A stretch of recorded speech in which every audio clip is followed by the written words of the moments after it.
Very good morning, dear students. Children, we had already completed lesson number 2 in history, that is India before the times of Shivaji Maharaj, and today we are going to revise this lesson. Kindly pay attention. In this lesson, we had learned about various dynasties. We had learned about Chola, Rajput, Yadavas, Rashtrakutas, all these dynasty, all and the different rulers and which area they capture. All that we had learned. They came in the 8th century in India and they capture the various places and they try to bring under their control. Then we had learned about the invasion from the northwest. The invaders from the northwest conquered the local territories. The Arab general Muhammad bin Qasim, he conquered the Sindh province in the 8th century. The Turks started invading India in the 11th century. Then we had also learned about Sultan Mahmud of Ghazni. He invaded India many times. He came to India many times. He plundered the rich temples of Mathura, Vrindavan, Kanuj and Somnath. Then we had also learned the topic the Delhi Sultanate. Sultan Mahmud Ghuri, who invaded India, he appointed Kutubuddin Aibak to govern the territory, and Aibak rule began to rule independently. After the death of Ghuri, Aibak he became the ruler, and the Delhi Sultanate ruled India up to 1526 CE. Ibrahim Lodi was the last ruler. He was defeated by Babur in the first battle of Panipat. The significant among the rulers of Delhi Sultanate were Iltutmish, Razia Sultan, Alauddin Khilji, and Ibrahim Lodi. Then, children, we had completed about the topic the kingdom of Vijayanagar and Bhamani kingdom. Now, about the kingdom of Vijayanagar, we had learned that Hampi was the capital of the Vijayanagar kingdom, and Harihar was succeeded by Bukka. And they were brothers, and they started ruling in this kingdom. Krishna Dev Raya, who ascended the throne, and he conquered the Vijayawada and Rajmahendri. He defeated the combined armies of Sultan under Bahmani kingdom, Bahmani Sultan, that is Mahmud Shah. Krishna Devraya's kingdom extended all over the India, and he was a great scholar, and he wrote Amukta Malaya, a treatise on polity in Telugu language. The Hazaram temple and Vitthal temple was built during his reign. Then we had completed the topic about the Bahmani kingdom.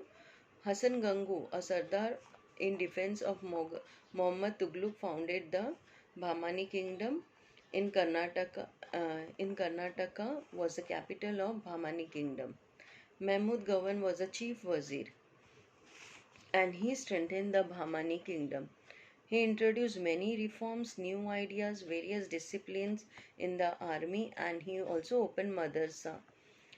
After the death of Gawan, due to conflict among Sardars, the Bahmani kingdom disintegrated into 5 small kingdoms, such as Imad Shahi of Varad, Barid Shahi of Bidar, Adil Shahi of Bijapur, Nizam Shahi of Ahmednagar, and Qutub Shahi of Golconda.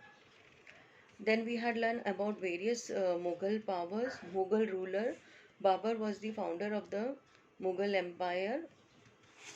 After Babur, the other ruler such as the Humayun, Akbar, Aurangzeb, Shah Jahan, all different rulers they came and they expanded their territory. But the Mughal ruler had to fight against the Maharana Pratap, Chand Bibi, and Rani Durgavati. All this I had explained. Then the last king, or we can say the last ruler who belonged to the Mughal power was Aurangzeb, and Jahangir succeeded Akbar as the Mughal emperor. Jahangir's wife Noor Jahan played an important and active role in the administration. Then we had learned that Aurangzeb was a last noteworthy Mughal emperor who ruled India, and Aurangzeb expanded the Mughal empire, but Mughal empire became weak after his death.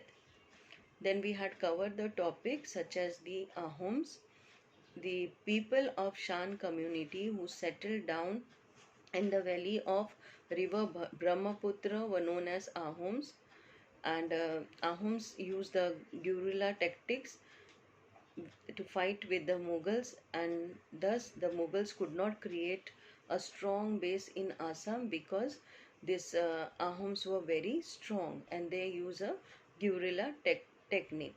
So all this we had learned. Then we had learned about the Sikh uh, Guru Tegh Bahadur, who protested against the policy of religious intolerance of Aurangzeb. He was imprisoned and beheaded in 1675. Then Guru Gobind Singh organized the Sikh youth into Khalsa Dal to fight with the Aurangzeb. However, they did not succeed. Later, Guru Gobind Singh succumbed to his wound in Nanded. Then we had also learned about the Rajput. Now, among the Rajput, we had also learned about the Durgadas Rathod. After the death of Rana Jaswant Singh, fought against the Mughals for the survival of Marwad. So, children, all this topic we have covered. Just revise the lesson properly. I had uploaded the both the videos, so you will watch again those videos, revise the lesson. It will help you to revise this chapter, and you will understand more better way. Even during exam time, before your exam also, you can watch these videos, which I have uploaded the video with the PowerPoint presentation. That will help you to learn in a better way. Now, children, I have seen in all the division in 7th A, B, and C, children are not doing their assignment. Children, kindly make note of it that if your assignments are incomplete, if you are not regular in submission of assignment, I am going to deduct your internal marks. In history, you have 20 marks internal. Okay, if you will not submit, naturally your marks will be deducted. So I'm going to make, I have written in my book, I have recorded all this thing. Those children from all three division who are not completing assignment, I'm going to deduct their marks. So make sure that you complete all the assignment. Google form, hardly it takes time. You just have to click which is the correct answer and submit the form. Whereas if notes are given, I'm giving notes. Already I have given notes of lesson number 1 and 2. Make sure that you write this question and answer in your notebook. Now next week onwards we are going to call students. Okay, your teacher must have told you that you will be called to school along with your parent. So that time we'll ask you to bring your notebook. So if your notebook will be incomplete, we are going to see what action we have to take. So kindly do revise the lesson, complete your assignment in time, and submit it. Thank you. Have a nice day.